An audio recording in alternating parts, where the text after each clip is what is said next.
The Kashmir files 19 जनवरी 1990। ये वो दिन है जो कश्मीर पंडित आज भी नहीं भूल सकते हैं, क्योंकि कुछ घाव इतने बुरे होते हैं और इतने ज़्यादा हर्ट करते हैं कि ज़िंदगी भर याद आते हैं। सच क्या है झूठ क्या है हमें नहीं पता, पर सोचिए कल अगर आपको आपके घर से ज़बरन मार मार कर बंदूक की नोक पर बाहर निकाल दिया जाए तो उस सिचुएशन में आप क्या करेंगे। एक ऐसी जगह जहां आपकी पीढ़ी दर पीढ़ी रहती है, उस जगह को, उस घर को छोड़कर जाना कैसा फील होगा। लोगों को मारा जा रहा है, पीटा जा रहा है, ज़बरन उनको बाहर निकाला जा रहा है और आप अपनी जान बचाने के लिए यहाँ वहाँ भाग रहे हैं। मदद करने वाला भी कोई नहीं। ठंड इतनी है कि हड्डियाँ जमा दे, और ऐसे में बिना छत के आप कैसे रहोगे। तो गाइस, सच में इस मूवी को देखने के बाद काफ़ी कुछ समझ आया है और काफ़ी कुछ समझ अब तक नहीं आ रहा है, क्योंकि ये फिल्म ऐसी है कि काफ़ी कुछ सवाल खड़े करती है और काफ़ी कुछ सवालों को जो है आंसर करके भी जाती है। तो हेलो फैनवर्स, मूवी फैनवर्स के एक और एपिसोड में आप सभी का स्वागत है। मेरा नाम है विक्रम और इस वीडियो में हम देखेंगे कि क्यों द कश्मीर फाइल्स मूवी आपको देखनी चाहिए या फिर नहीं। तो दोस्तों, कश्मीर फाइल्स मूवी को एक पॉलिटिकल इशू बताते हुए काफ़ी लोगों ने ट्राई किया कि ये मूवी जो है रिलीज़ ही ना हो पाए, बट थैंक गॉड ये मूवी जो है रिलीज़ हो गई। अब सबसे पहले मैं ये बता दूं कि ये मूवी किन लोगों को नहीं देखनी चाहिए। अगर आपको अर्धनग्न यानी कपड़ों के नाम पर सिर्फ रुमाल लपेटे हुए नाचने वाले सॉन्ग या फिर आइटम सॉन्ग पसंद है तो ये मूवी आपके लिए बिल्कुल नहीं है।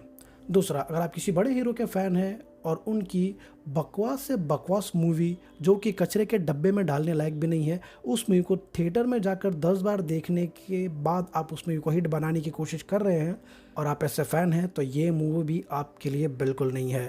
और अगर आपको ग्रेविटी के परे यानी कि ग्रेविटी के अगेंस्ट अगर आपको स्टंट या फिर फाइटिंग अगर आपको पसंद है मूवी में देखना, तो ये मूवी आपके लिए बिल्कुल नहीं है। अब बात करते हैं कि ये मूवी हमें क्यों देखनी चाहिए और ये मूवी को जो इतना ज़्यादा प्यार क्यों मिल रहा है। क्योंकि IMDb रेटिंग अगर इस मूवी के देखेंगे तो 10 आउट ऑफ 10 है। अब तक जो है लाखों लोगों ने इस प्लेटफॉर्म पर जो है आकर अपना ओपिनियन दिया है कि ये मूवी जो है कितनी ज़्यादा बढ़िया है और कितनी ज़्यादा अच्छी है। बॉस न्यूज़ वगैरह जो भी कुछ है उनको छोड़ दो, आप खुद IMDb साइट पर जाकर देखो कि ये मूवी कितने लोगों ने देखी है और कितना ज़्यादा जो है इसको रिस्पॉन्स मिल रहा है। अब मूवी की स्टोरी बेस्ड है 9 जनवरी 1919 के दिन की, जिस दिन कश्मीरी पंडितों के उनको उनके घर से जो है बाहर निकाल दिया। अब कितने लोग मर गए, कितनों के साथ काफ़ी कुछ स्ट्रेटेजी हो गई, ये सारी तो बात की बात है, बट कभी हमने ये चीज़ एक्सपीरियंस नहीं करी। हमने सिर्फ न्यूज़ में या फिर अखबारों में ये सारी चीज़ें सुनी या फिर देखी है, बट असलियत किसी को नहीं पता। बट बॉस, अगर ये फिल्म की बात करूँ तो ये फिल्म सिर्फ मूवी नहीं है, एक जर्नी है 3 घंटे की, जो आपको वहाँ का एक्सपीरियंस करा देती है, वहाँ के एक एक पहलू को जो है आपसे रूबरू करती है। वहाँ का जो भी कुछ उस टाइम जो सिचुएशन हुई थी वो तो ठीक है, आपको रूबरू कराया जाता है, बट उसके बाद जो चीज़ होती है वो जो है आपका दिमाग जो है वो हिला देगी, आपकी अंदर की आत्मा को भी हिला देगी। क्योंकि हर एक हादसा होने के बाद जो लोग वो हादसे को जो है एक्सपीरियंस करते हैं, कहीं ना कहीं उनके दिमाग पर एक ऐसी एक ज़बरदस्त चोट रहती है कि लाइफ टाइम वो चीज़ें भूलते नहीं है। और इसी मूवी में जो है वो सारी चीज़ें दिखाई गई है। एज अनुपम खेर जो कैरेक्टर है वो एक कश्मीरी पंडित है और अपने लाइफ टाइम वहाँ से निकलने के बाद भी वो किस तरह से जो अपनी लाइफ में सर्वाइव कर रहे हैं वो इस मूवी में काफ़ी बढ़िया तरीके से दिखाया गया है। अब अगर देखा जाए तो आज़ादी और खुद का घर, ये दोनों चीज़ें ही हमें चाहिए, बट अगर ये दोनों चीज़ें हमसे छीन ली जाए तो क्या होगा। उस दिन काफ़ी कुछ हुआ। न्यूज़ और मीडिया ने विक्टिम्स को ही उनकी कंडीशन का जिम्मेदार ठहराया। साथ ही पुलिस के सामने क्राइम्स होते रहे, बट पुलिस कुछ नहीं कर सकी और सरकार हाथ पे हाथ धरे बैठे रही और एक्सक्यूज़ेस पे एक्सक्यूज़ेस देने लगी। तो मैं आपसे यही कहना चाहता हूँ कि इस मूवी में हीरो हीरोइन है ही नहीं, सारे के सारे विलन्स है। अब देखा जाए तो मूवी में सबसे बड़ा विलन वो है जो सच छुपाकर हमें उस बारे में गलत बताकर हमें मैनिपुलेट कर रहा है, लाइक दिस वुमन। और यही लोग हमें हमारा इतिहास भुलाने पर मजबूर कर देते हैं और फैक्ट ये है कि हम भूल भी जाते हैं।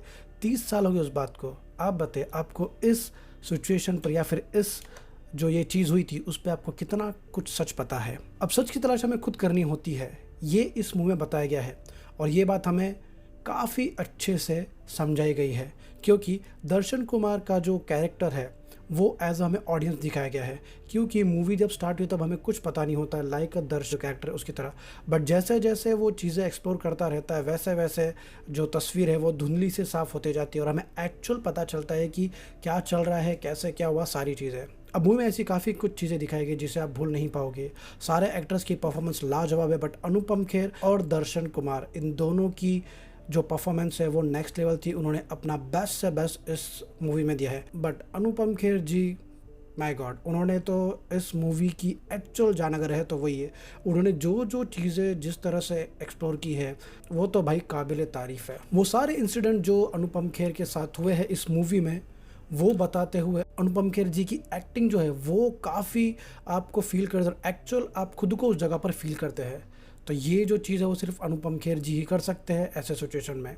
अब मैं कहूँगा कि आर्ट जो है वो कलम से भी ज़्यादा पावरफुल है, क्योंकि आप आपके आर्ट के ज़रिए जो सोसाइटी में जो चल रहा है उसकी सच्चाई जो है वो आप सामने ला कर रखते हैं। यहाँ पर मैं डायरेक्टर विवेक अग्निहोत्री की काफ़ी तारीफ़ करना चाहूँगी कि उन्होंने ऐसी मास्टरपीस मूवी बनाई है जिसे किसी भी बड़े रियलिटी शो पर इसकी प्रमोशन नहीं की गई, या फिर इस मूवी में किसी बड़े स्टार का नाम नहीं है, या फिर इस मूवी में कोई भी ऐसा गंदा आइटम सॉन्ग नहीं है, या फिर इस मूवी में किसी भी तरह का एक्शन सीक्वेंस नहीं दिखाया गया है। बट फिर भी ये मूवी एक मास्टरपीस है। और अगर देखा जाए तो IMDb रेटिंग पर इसकी रेटिंग फ़िलहाल 10 आउट ऑफ 10 है। तो मैं एक चीज़ कहना चाहूँगा यार, कोई कुछ भी कहता है पॉलिटिकल ये वो सब आप मत सुनिए।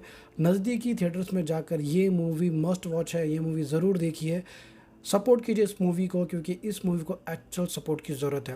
वीडियो पसंद आया हो तो वीडियो को लाइक ज़रूर करना, और ऐसे ही अपडेट और रिव्यूज़ के लिए मेरे चैनल मूवी फैनवर्स को सब्सक्राइब ज़रूर कर देना। मैं आपसे मिलूँगा किसी अगले वीडियो में, तब तक के लिए बी एडिक्टेड, और हाँ, वंदे मातरम।